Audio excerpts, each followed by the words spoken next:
الحمد لله نحمده ونستعينه ونستغفره ونؤمن به ونتوكل عليه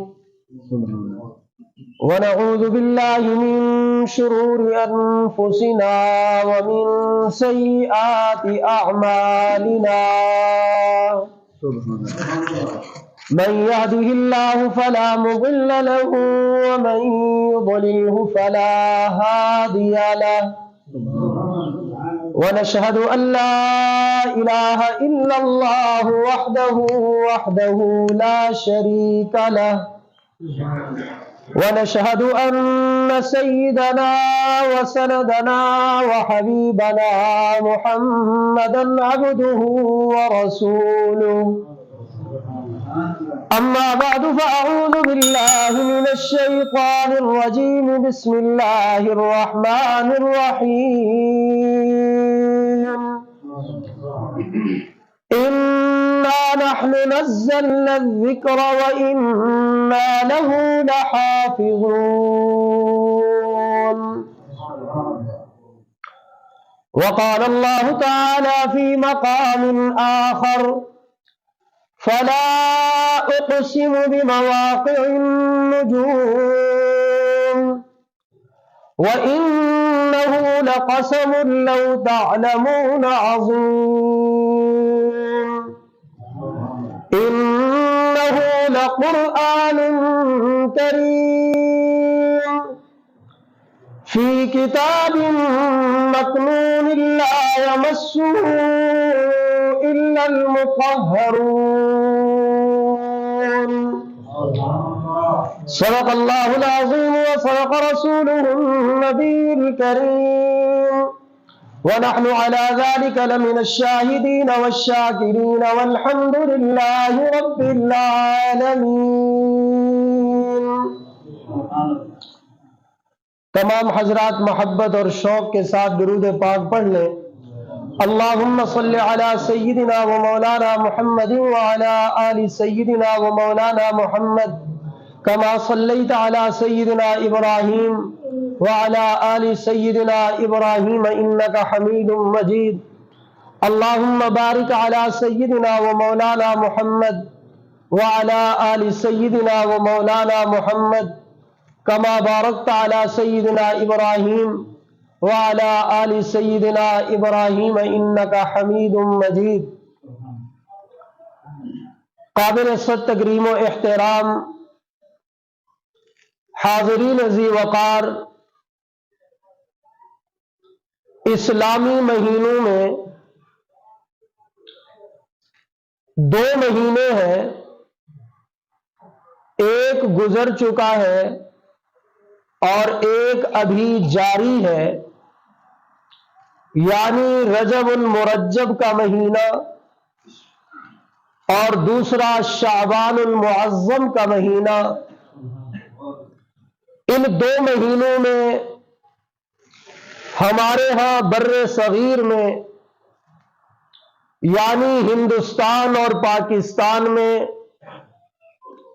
جتنے مراکز اسلامیہ ہیں، جتنے مدارس دینیہ ہیں، ان میں سالانہ تقریبات ہوتی ہیں، سالانہ جلسے ہوتے ہیں. اگرچہ عنوان مختلف ہوتا ہے، بعض مدارس میں عنوان ختم بخاری شریف کا ہوتا ہے، بعض مدارس میں ختم قرآن کا عنوان ہوتا ہے، بعض مدارس و مراکز میں دستار بندی کا عنوان ہوتا ہے.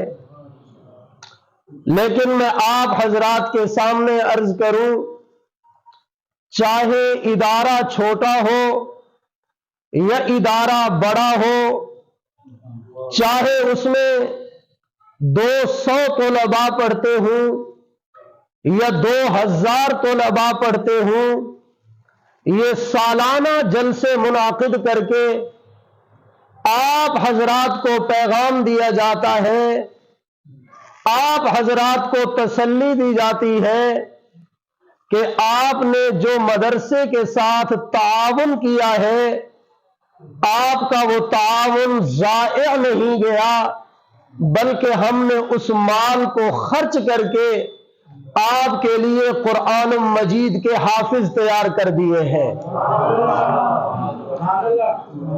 اور یاد رکھیے اس دور کو تعلیم کا دور کہا جاتا ہے۔ ایک بچہ پرائمری سکول میں تعلیم حاصل کر کے مڈل سکول میں جاتا ہے، وہاں سے پھر ہائر سیکنڈری سکول میں، پھر کالج میں اور یونیورسٹی میں جا کر کے اپنی تعلیم مکمل کرتا ہے۔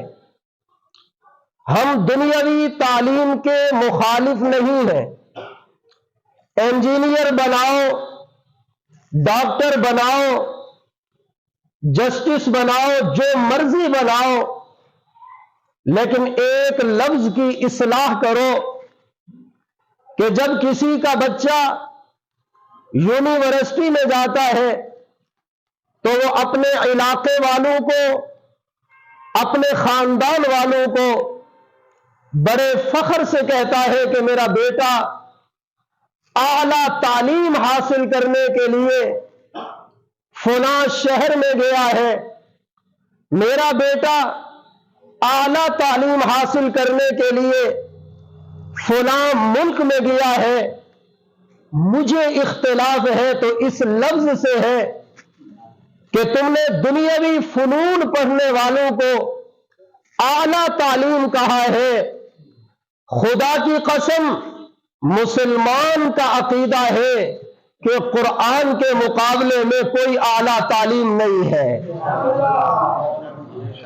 جس کو سمجھ آئی ہے وہ بولے گا۔ میں اور آپ دن میں 5 مرتبہ مسجد میں آ کر نماز پڑھتے ہیں اور نماز کی ہر رکعت میں 2 سجدے کرتے ہیں۔ ان 2 سجدوں میں ہر مسلمان کا یہ نعرہ ہوتا ہے سبحان ربی الاعلی۔ فرمائیے سبحان ربی میرا رب اعلی ہے۔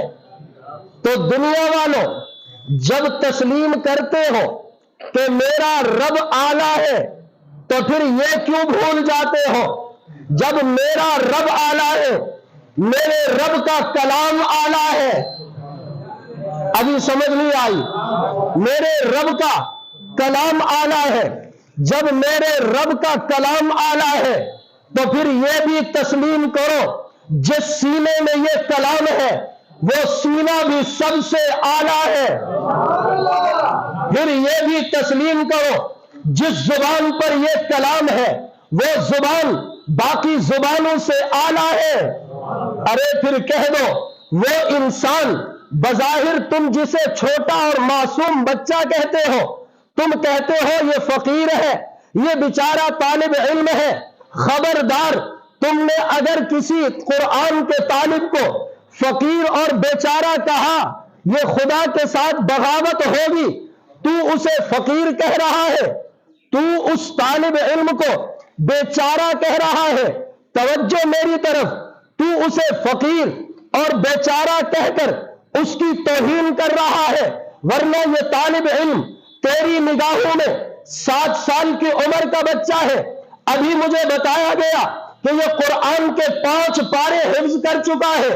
آپ میرے ساتھ چلیے، آپ کا بچہ کالج میں پڑھے، آپ کا بچہ یونیورسٹی میں پڑھے، اور میرا یہ معصوم بچہ قرآن مجید کے 5 پارے پڑھے، اس کے لیے رب کے نبی نے کچھ نہیں فرمایا، اس کے لیے فرمایا ہے، فرمایا دنیا والوں اسے فقیر نہ سمجھنا، یہ جب چلتا ہے اللہ کے نورانی فرشتے اپنے نورانی پر اس کے پاؤں کے نیچے بچھاتے ہیں۔ تکبیر، محمد مصطفیٰ، عظمت صحابہ، عظمت قرآن، عظمت قرآن، دینی مدارس، تکبیر۔ بات حوصلے کی ہے، بات سوچنے کی ہے، بات نظریے اور عقیدے کی ہے۔ ربی الاعلیٰ کہنے والوں کہ میرا رب سب سے اعلیٰ ہے، بات سوچنے کی ہے۔ جب میرا رب اعلیٰ ہے ماننا پڑے گا میرے رب کا کلام بھی اعلیٰ ہے، پھر یہ بھی تسلیم کرنا پڑے گا جس سینے میں یہ کلام آیا ہے وہ سینہ بھی اعلیٰ ہے، جس زبان پر یہ کلام آیا ہے وہ کلام بھی اعلیٰ ہے۔ پھر جس جگہ پہ بیٹھ کر اس بچے نے قرآن پڑھا ہے وہ جگہ بھی ساری کائنات سے اعلیٰ ہے۔ ارے صرف یہی نہیں، اس حدیث کو دوبارہ دہراؤ، فرمایا صرف وہی جگہ نہیں جہاں وہ بیٹھ کر بچہ پڑھتا ہے، جہاں یہ چلتا ہے وہ جگہ بھی اعلیٰ ہے، جہاں یہ چلتا ہے وہ جگہ بھی ساری جگہوں سے اعلیٰ ہے۔ اس کی وجہ یہ ہے نبی صلی اللہ علیہ وسلم کی سچی حدیث ہے کہ یہ طالب علم جب چلتے ہیں رب کے رحمت والے فرشتے اس کے پاؤں کے نیچے اپنے نورانی پر بچھاتے ہیں۔ میں تو اتنا کہہ دوں اگر تیری فصل سے کوئی عام آدمی گزرے اسے ٹوک دینا، اگر حافظ قرآن گزر جائے کچھ نہ کہنا، تیری فصل میں رب کی رحمت والے فرشتوں کے نورانی پر لگ رہے ہیں۔ بات حوصلے کی ہے، بات سوچنے کی ہے، اور پھر یہ بات بھی تسلیم شدہ ہے۔ میں نے عرض کیا یہ جگہ بھی اعلیٰ، سب کچھ اعلیٰ ہے۔ ارے کیوں اعلیٰ ہے؟ اس لیے کہ یہ اللہ کا کلام ہے۔ اور پھر یہ بات بھی عقیدے اور نظریے کی ہے۔ اس کی آواز کم کر دو گھر صاحب، مجھے تیز آواز سے نہ، کچھ بات سمجھ آ رہی ہے؟ دوسری بات، قرآن بچہ تیرا پڑھے، بچہ تیرا دنیاوی تعلیم حاصل کرے، کوئی رکاوٹ نہیں۔ دنیاوی تعلیم کا زیادہ سے زیادہ فائدہ یہ ہوگا تیرے بچے کو بڑا عہدہ مل جائے گا، تیرے بچے کو بڑا منصب مل جائے گا، زیادہ سے زیادہ لوگ تیری اور تیرے بچے کی تعریف کر دیں گے۔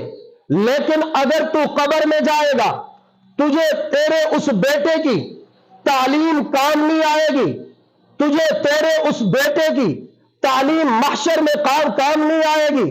یہی بچہ جسے تو اعلیٰ تعلیم قرآن پڑھا کے گیا ہے تیرے لیے دنیا میں بھی شان ہے، نہیں بولے ہو، تیرے لیے قبر میں بھی شان ہے، تیرے لیے آخرت اور محشر میں بھی شان ہے۔ ہمارے بزرگوں نے، اللہ نے ان کے سامنے بسا اوقات دنیا کے حالات سے ہٹ کر قبر کے حالات بھی ظاہر کر دیتے تھے۔ یہ اللہ کا کمال ہے، ولی کا کمال نہیں۔ بسا اوقات اللہ کسی ولی کے سامنے قبر کے حالات ظاہر کر دیتے ہیں کہ اس قبر میں کیا ہو رہا ہے۔ یہ بھی دراصل کمال اس ولی کا نہیں ہے بلکہ یہ کمال اس کمال والے کا ہے۔ کمال اس کمال والے کا ہے، لیکن اس سے ذرا پیچھے ہٹیے، کمال اس کا نہیں ہے، دراصل کمال اس قرآن مجید کا ہے۔ میرے ابا جان شیخ التفسیر والحدیث حضرت مولانا عبد المجید فاروقی نور اللہ مرقدہ کے شیخ اور مرشد حضرت مولانا احمد علی لاہوری رحمت اللہ علیہ ہندوستان رہنے والے، ہندوستان میں پڑھنے پڑھانے والے، انگریز کا دور ہے، انگریز نے احمد علی لاہوری رحمت اللہ علیہ کو گرفتار کر کے ہندوستان میں بند کر دیا۔ 1-2 سال گزرے، ہندوستان میں رہنے والے انگریز نے فیصلہ یہ کیا کہ اس احمد علی کو یہاں سے ملک بدر کر دیا جائے، اس علاقے سے اس کو دور دراز بھیج دیا جائے۔ انگریز نے حضرت لاہوری رحمت اللہ علیہ کو ریل گاڑی میں سوار کیا، بیڑیوں میں بند، اللہ کے قرآن کا وہ حافظ، اللہ کے قرآن کا وہ عالم، دنیا کا وہ ولی انسان، اسے ریل گاڑی میں بٹھا کر کے لاہور کے جیل میں لایا گیا۔ یہاں کچھ عرصہ رکھنے کے بعد انگریز نے فیصلہ یہ کیا کہ احمد علی لاہوری کو رہا کر دیا جائے۔ رہا کر دیا۔ ارے یہاں رہا کرو گے؟ یہ تو لاہور ہے، یہاں احمد علی کا کوئی جاننے والا نہیں ہے۔ جاؤ مولانا احمد علی لاہوری کے حالات زندگی پڑھو۔ حضرت لکھتے ہیں مجھے انگریز نے لاہور میں اس لیے رہا کر دیا کہ یہ بڈھا ہے، یہ لاہور کی گلیوں میں بھٹک بھٹک کر مر جائے گا، اس کو جانتا کوئی نہیں ہوگا، اس کو سلام کوئی نہیں ہوگا۔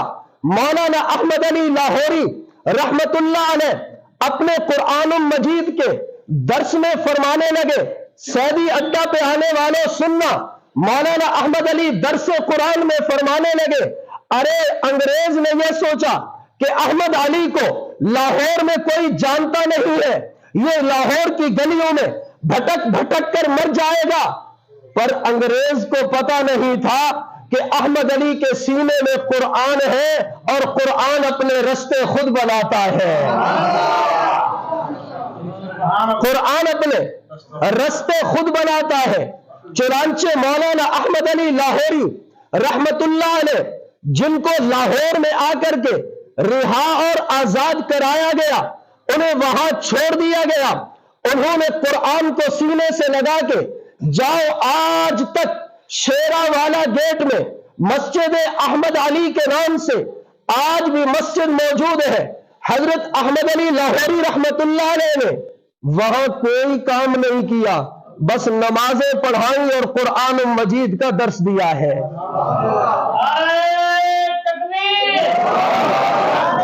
محمد مصطفیٰ، عصمت صحابہ، صابرین علماء دیوبند، صابرین علماء دیوبند، نعرہ تکبیر۔ قرآن مجید کا درس دیا، جتنی اللہ نے زندگی دی تھی ساری زندگی ایک دن بھی درس قرآن کا ناغہ نہیں کیا۔ دنیا والوں، کلمہ پڑھنے والوں، وہ احمد علی جس کو لاہور میں جاننے والا کوئی نہیں تھا، لیکن قرآن کو سینے سے لگانے کی برکت دیکھو۔ جب احمد علی کا جنازہ اٹھا، خدا کی قسم پورے لاہور کی تاریخ میں اس سے بڑا جنازہ آج تک نہیں ہوا ہے۔ اور پھر قرآن کا یہ معجزہ ہے کہ مولانا احمد علی لاہوری رحمت اللہ علیہ کی قبر سے 6 مہینے تک خوشبو آتی رہی ہے۔ کچھ لوگ مخالف کہنے لگے یہ مولویوں نے خود جا کر کے اس قبر کی مٹی میں خوشبو ملا دی ہے، ہم اس کا لیبارٹری ٹیسٹ کرائیں گے۔ فیصلہ یہ ہوا، مخالفین نے کہا ہم پیسے بھر کے اس کا لیبارٹری ٹیسٹ کرائیں گے۔ انہوں نے وہ قبر کی مٹی اٹھائی، اس مٹی کو پیک کر کے انہوں نے امریکہ کی لیبارٹری میں بھیجا کہ بتاؤ یہ کون سی خوشبو ہے اور یہ کس قسم کی خوشبو ہے۔ کوئی مسلمان ہوتا تو میں کہہ دیتا، شاید جذبات میں کہہ دیا ہے، امریکہ کی کافروں کی لیبارٹری سے ٹیسٹ آیا کہ یہ خوشبو اس دنیا میں نہیں ہے۔ معلوم ہوا یہ خوشبو قرآن مجید کی برکت سے اللہ نے دنیا ہی میں ان کی قبر کو جنت کا باغ بنا دیا ہے۔ اور پھر یاد رکھنا، جب انسان اللہ کے قرآن کی تلاوت کرتا ہے تو اس وقت خدا کی رحمتیں بھی برستی ہیں، اور خدا کی رحمت یوں برستی ہے کہ حضور صلی اللہ علیہ وسلم کے صحابی حضرت اسید بن حضیر رضی اللہ تعالی عنہ، حضور کے سچے صحابی، قرآن مجید کے سچے عاشق، رات کو کھڑے ہوئے اور کھڑے ہو کر اللہ کے قرآن کی تلاوت فرمانے لگے، تلاوت کرنے لگے، آہستہ آواز میں تلاوت کرتے رہے، جی میں آیا، دل میں آیا، جذبہ پیدا ہوا کہ کیوں نہ قرآن مجید کو اونچی آواز میں تلاوت کروں۔ ادھر اسید بن حضیر نے اونچی آواز میں تلاوت شروع کی، ادھر قریب میں ان کا گھوڑا بندھا ہوا تھا، اس گھوڑے نے اوپر دیکھا، نہ معلوم اس کو کیا نظر آیا، اس نے اچھلنا اور کودنا شروع کر دیا۔ حضرت اسید بن حضیر نے اپنی آواز کو پست کیا، اپنی آواز پست کر کے قرآن کی تلاوت شروع کی، گھوڑا بھی ٹھہر گیا، وہ بھی سکون میں آ گیا۔ تھوڑی دیر بعد پھر جذبات پیدا ہوئے، پھر حضرت اسید بن حضیر رضی اللہ تعالی عنہ نے اونچی آواز سے تلاوت شروع کی، گھوڑا پھر مستیاں کرنے لگا، اچھلنے اور کودنے لگا۔ رات اسی کشمکش میں گزر گئی۔ دنیا والوں، آقا کریم کے کلمہ پڑھنے والوں، ادھر اذان فجر ہوئی، مسجد نبوی شریف میں اللہ اکبر کی صدا لگی۔ ادھر ابن حضیر رضی اللہ تعالی عنہ نے وضو کیا، نماز کے لیے مسجد نبوی میں پہنچے، نماز آقا کریم کے پیچھے ادا کی۔ نماز ادا کرنے کے بعد ابن حضیر آہستہ آہستہ حضور صلی اللہ علیہ وسلم کے قریب ہوئے۔ آقا کریم نے فرمایا، ابن حضیر کچھ پوچھنا چاہتے ہو؟ کہا یا رسول اللہ جی ہاں کچھ پوچھنا ہے۔ آقا کریم نے فرمایا، ابن حضیر کیا پوچھنا ہے؟ کہا یا رسول اللہ رات ایک مسئلہ پیش آیا ہے، میں قرآن کی اونچی آواز میں تلاوت کرتا تھا، میرا وہ گھوڑا اونچی آواز سن کر اچھلنے اور کودنے لگتا۔ حضور فرماتے پھر کیا ہوا؟ فرمانے لگے یا رسول اللہ میں نے اوپر دیکھا، مجھے ایک بادل نظر آیا اور اس بادل میں مجھے چراغ جیسی روشنیاں نظر آئی۔ حضور صلی اللہ علیہ وسلم نے فرمایا کیا ایسے ہوا؟ کہا جی یا رسول اللہ ایسے ہوا۔ آپ نے فرمایا اقرأ یا ابن حضیر، ابن حضیر پڑھتا رہتا، یہ تو اللہ کے فرشتے تھے جو تیرا قرآن سننے کے لیے اتر آئے تھے، یہ اللہ کے فرشتے تھے جو تیرا قرآن سننے کے لیے آئے تھے۔ ارے خود غور کرو، وہ پیغمبر عربی صلی اللہ علیہ وسلم جنہوں نے خود جبرائیل سے قرآن پڑھا، اور پیغمبر عربی صلی اللہ علیہ وسلم نے وہی قرآن صحابہ کرام کو پڑھایا۔ پھر صحابہ کرام جس عشق اور محبت میں قرآن کی تلاوت کیا کرتے تھے، اس دنیا میں شاید اس کی مثال نہیں مل سکتی ہے۔ حضور صلی اللہ علیہ وسلم کے صحابہ میں سب سے بڑے قاری حضرت ابی بن کعب ہے، اقرأہم ابی بن کعب، صحابہ میں سب سے بڑے قاری سیدنا ابی بن کعب رضی اللہ تعالی عنہ ایک دن مسجد نبوی میں تشریف فرما تھے۔ سنو، آنکھیں بند کی ہوئی ہیں اور مزے لے کر قرآن کی تلاوت کر رہے ہیں۔ ارے قرآن کی تلاوت کر رہے ہیں۔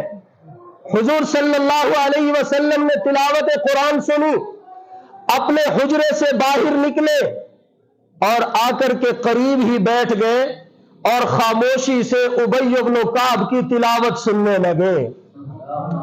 کچھ دیر کے بعد سیدنا ابی بن کعب کو پیاری سی خوشبو آئی کہ یہ خوشبو تو میرے پیغمبر کے پسینے کی ہے۔ ابی بن کعب نے فرط جذبات میں دیکھا کہ حضور کی خوشبو آ رہی ہے، ادھر دیکھا کوئی نہیں، سامنے دیکھا کوئی نہیں، ادھر نگاہ پڑی تو حضور موجود تھے۔ سیدنا ابی بن کعب رضی اللہ تعالی عنہ کی دھاڑ نکلی، کہا یا رسول اللہ آپ نے بتایا نہیں، میں نے بے ادبی کی، آپ تشریف فرما تھے، میں قرآن پڑھتا رہا۔ حضور صلی اللہ علیہ وسلم نے فرمایا ابی تو قرآن کی تلاوت جاری رکھ، میں اپنی مرضی سے نہیں آیا، میں ابھی اپنے حجرے میں موجود تھا، مجھے اللہ کا حکم آیا ہے محمد جاؤ اور اپنے ابی بن کعب کا قرآن سن کے آؤ۔ سنو، حضور صلی اللہ علیہ وسلم کے یہ جملے سننے تھے کہ ابی اپنی مرضی سے نہیں آیا ہوں، مجھے حکم ملا ہے کہ جاؤ اور ابی بن کعب کا قرآن سنو۔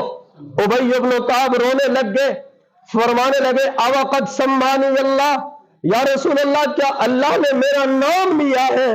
کیا اللہ نے میرا نام لیا ہے؟ آقا کریم نے فرمایا ابی نعم قد سماک اللہ، یقیناً اللہ نے تیرا نام لیا ہے کہ اپنے ابی بن کعب سے قرآن سن کے آؤ۔ سنو، وہی قرآن آج بھی موجود ہے، اس قرآن میں کوئی تبدیلی نہیں ہے۔ اگر بدلے ہیں، ہمارے دل بدل گئے ہیں، ہمیں قرآن مجید میں لطف نہیں آتا، ہمیں قرآن مجید میں مزہ نہیں آتا۔ مجھ سے پہلے فاضل کہہ رہے تھے رمضان کا مہینہ آ رہا ہے، لوگ یہ مطالبہ کرتے ہیں کہ ہم اس قاری کے پیچھے پڑھیں گے جو وقت تھوڑا لگائے گا، ہم اس قرآن والے کے پیچھے پڑھیں گے جو ٹائم تھوڑا لگائے گا۔ ارے 11 مہینے تک رب نے تمہیں تراویح میں قرآن پڑھنے کا اور سننے کا حکم نہیں دیا، کیا رب کو قیامت کے دن قبر میں کیا جواب دو گے؟ ربا دنیا کمانے کے لیے، اپنی گندم کو پانی لگانے کے لیے ساری ساری رات کھڑا ہونا آسان ہوتا تھا، کیا رب کے قرآن کے لیے 1 گھنٹہ کھڑا ہونا بھی مشکل ہے؟ اگر اس میں لطف نہیں آ رہا تو پھر مجھے اور آپ کو اپنے دل کا جائزہ لینا ہے کہ اللہ یہ قرآن تو وہی ہے، وہ پیغمبر عربی پر اترنے والا قرآن ہے، وہ تو مزے لے کے سنتے تھے، ہمیں کیوں اکتاہٹ اور تھکاوٹ ہوتی ہے؟ جواب یہی آئے گا کہ دل پہ زنگ لگ چکا ہے۔ میں نے قرآن مجید کی ایک آیت پڑھی، ذرا اس آیت کو بھی سنو۔ فرمایا اعوذ باللہ من الشیطان الرجیم، بسم اللہ الرحمن الرحیم، فلا اقسم بمواقع النجوم وإنه لقسم لو تعلمون عظيم إنه لقرآن كريم۔ اللہ فرماتے ہیں میں قسم اٹھاتا ہوں ستاروں کے طلوع اور غروب ہونے کی جگہوں کی، جن جگہوں میں سورج اور چاند اور تارے غروب اور طلوع ہوتے ہیں، اللہ فرماتے ہیں میں ان کی قسم اٹھاتا ہوں۔ اور دوسری آیت میں فرمایا وَإِنَّهُ لَقَسَمٌ لَوْ تَعْلَمُونَ عَظِيمٌ، دنیا والوں اگر تمہیں معلوم ہو تو یہ بہت بڑی قسم ہے۔ إِنَّهُ لَقَسَمٌ عَظِيمٌ لَوْ تَعْلَمُونَ، یہ بہت بڑی قسم ہے اگر تم جان سکو۔ اللہ 2 قسمیں اٹھا کے فرما رہے ہیں، ارے دنیا والوں یہ قرآن معمولی نہیں ہے، یہ عزت والا کلام ہے، یہ عزت والا کلام ہے، یہ معزز کلام ہے۔ تو یہ قرآن کو اللہ نے قرآن کریم کہا ہے، قرآن کریم کہا ہے قسمیں اٹھا کر۔ اور پھر قرآن کی دوسری آیت سنو، فلا اقسم بالخنس الجوار الكنس والليل اذا عسعس والصبح اذا تنفس انه لقول رسول کریم۔ وہاں بھی قسم ستاروں کی اٹھائی ہے، یہاں بھی قسم ستاروں کی اٹھائی ہے، اور وہاں ستاروں کی قسم اٹھا کر قرآن کریم کہا گیا ہے، اور یہاں ستاروں کی قسم اٹھا کر رسول کو کریم کہا گیا ہے۔ گویا اس کو یوں کہہ لیجئے، اللہ کا کلام بھی عزت والا، اللہ کا کلام کا رسول بھی عزت والا ہے۔ تو جب یہ بھی عزت والا رسول کریم، رسول بھی عزت والا، نمائندہ بھی عزت والا۔ ارے دنیا میں عزت تلاش کرنے والوں، آؤ اسی قرآن کو سینے سے لگاؤ جو خود عزت والا ہے، تمہیں بھی عزت دلوائے گا۔ صرف عزتیں نہیں، تمہیں قبر میں بھی چھڑوائے گا۔ سنو دنیا والوں، ایک اللہ کے ولی ایک قبرستان سے گزرے۔ میں نے غالباً گزشتہ سال بھی آپ کو کہا تھا کہ الحمدللہ ہمارے والد محترم، اللہ ان کی قبر پر کروڑوں رحمتیں نازل فرمائے۔ وہ ہمیں جو تعلیم دے کے گئے ہیں، جو ہماری تربیت کر کے گئے ہیں، انشاءاللہ اس تقریر میں کہا جانے والے اپنے ہر جملے کے ہم پابند ہیں۔ ایسے نہیں کہ چھوڑ دی، جو ذہن میں آیا بول دیا۔ اپنے ایک ایک جملے کی اللہ کے فضل و کرم سے پورے اطمینان سے عرض کر رہا ہوں۔ ایک اللہ کے ولی ایک قبرستان سے گزرے، دیکھا قبرستان کے مردے کوئی چمکدار چیزیں ہیں، انہیں تلاش کر رہے ہیں، انہیں چن رہے ہیں، وہ بھی چن رہا ہے، وہ بھی چن رہا ہے۔ اللہ کے ولی نے قبرستان کو خواب میں دیکھا کہ سارے فرشتوں کے سارے مردے وہ کوئی چیز چن رہے ہیں۔ اس اللہ کے ولی کی نگاہ پڑی ایک آدمی پر، وہ آرام سے ٹھاٹ سے بیٹھا ہوا ہے، ٹانگ پر ٹانگ رکھی ہوئی ہے۔ اس اللہ کے ولی نے خواب میں پوچھا، ارے میاں، سارے مردے کوئی چیز چن رہے ہیں اور تو بڑی ٹھاٹ سے بیٹھا ہے، کیا تجھے چننے کی ضرورت نہیں ہے؟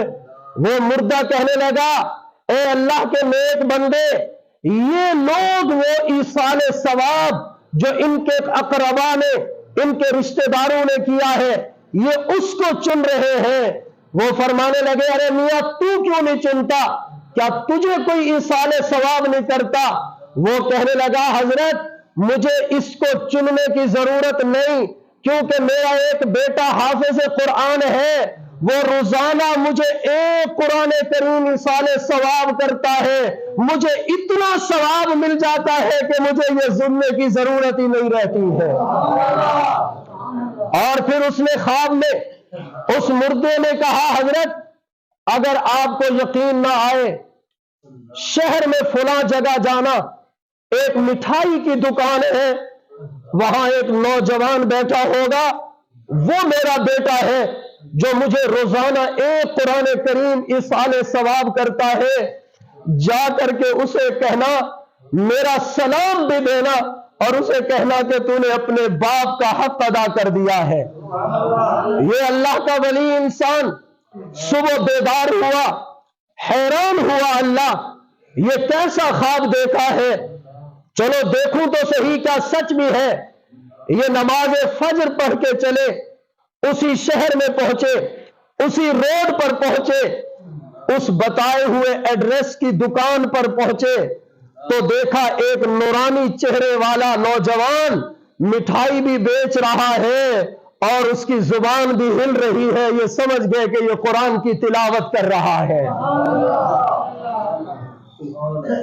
بزرگوں کو یقین ہو گیا کہ خواب میں نے صحیح دیکھا ہے۔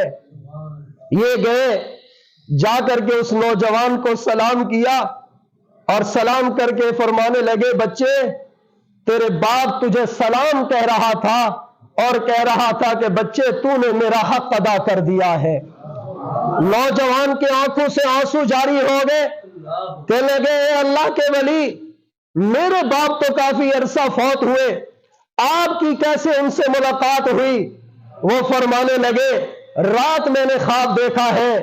تو وہ نوجوان کہنے لگا، جی ہاں آپ نے صحیح اور سچا خواب دیکھا ہے، واقعی میں روزانہ ایک قرآن کریم اپنے ابا کو ایصال ثواب کرتا ہوں۔ سنو، اس قرآن مجید کا فائدہ صرف دنیا کی حد تک نہیں بلکہ آخرت کی حد تک بھی ہے۔ اپنے بچے کو حافظ قرآن بنا کر کے جاؤ، اپنے بچے کو عالم قرآن بن کے جاؤ۔ آج لوگ اپنا بینک بیلنس رکھتے ہیں تاکہ بوقت ضرورت کام آئے، اپنے بینک میں کچھ پیسے سنبھال کے رکھتے ہیں تاکہ ضرورت کے موقع پر کام آوے، ارے آؤ یہ اپنا بینک بیلنس بنا کر کے جاؤ کہ تم قبر میں پہنچو تو تمہارا یہ اکاؤنٹ جاری ہو جائے اور تم اللہ کے پیغمبر کے فرمان کے مطابق جنت کے باغ میں پہنچ جاؤ۔ اللہ سبحانہ و تعالی اس ادارے کو اور اس ادارے میں پڑھانے والے حضرات، اساتذہ کرام اور معاونین کو شرف قبولیت نصیب فرمائے۔ وآخر دعوانا ان الحمد للہ رب العالمین۔